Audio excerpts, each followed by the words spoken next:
এখানে আমি চালটা ভিজিয়ে রাখবো। এখানে আমি 800 গ্রাম মতো চাল নিয়েছি।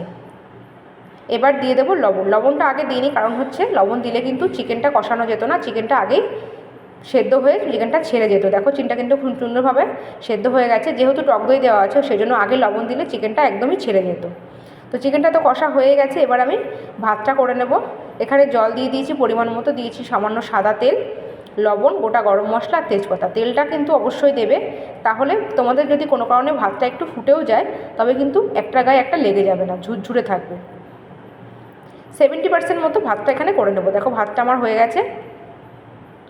এখানে আমি হাফ কাপ মতো দুধ নিয়েছি।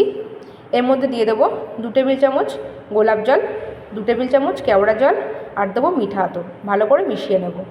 এবার হাঁড়িটার মধ্যে সামান্য একটু সাদা তেল মাখিয়ে নেব। আমি কিন্তু বিরিয়ানিতে ঘি ব্যবহার করছি না। অনেকেই বলে ঘি ছাড়া নাকি বিরিয়ানি হয় না, তবে যারা ঘি খায় না তারা কি বিরিয়ানি খাবে না? আমি ঘি ছাড়াই কিন্তু বিরিয়ানি রান্না করছি, এটাও কিন্তু স্বাদটা একই রকম হয়। প্রথমে দেখো ভাত দিয়ে দিয়েছি কিছুটা, এরপর আলুগুলো সাজিয়ে নিচ্ছি, তারপর চিকেনগুলো দিয়ে দেব। চিকেনটা দিয়ে দিয়েছি, এবার দেবো দুধের মিশ্রণটা, আর ওপর থেকে দেবো বিরিয়ানি মশলা। এইভাবে কিন্তু আমি 2টো লেয়ার তৈরি করে নিয়েছি। একদম সবার ওপরে ভাত দিয়ে একটু বিরিয়ানি মশলা দিয়ে দিয়েছি। এবার দেখো নিচে একটা বড় পাত্রে জল ফোটাতে দিয়েছি। জলটা ফুটতে শুরু করলে হাঁড়িটা বসিয়ে দেবো। 30 মিনিটের জন্য কিন্তু ভাপ দিয়ে নেব। তো দেখো কত সুন্দর ঝরঝরে বিরিয়ানি হয়েছে। তো তোমরা বাড়িতে বসে একবার ট্রাই করে দেখো, আশা করছি খুবই ভালো লাগবে। ভিডিওটি ভালো লাগলে অবশ্যই একটা লাইক ও শেয়ার করে দিও, আর কেমন লাগলো কমেন্ট করে জানিও। আজকের মতো টাটা, বাই বাই।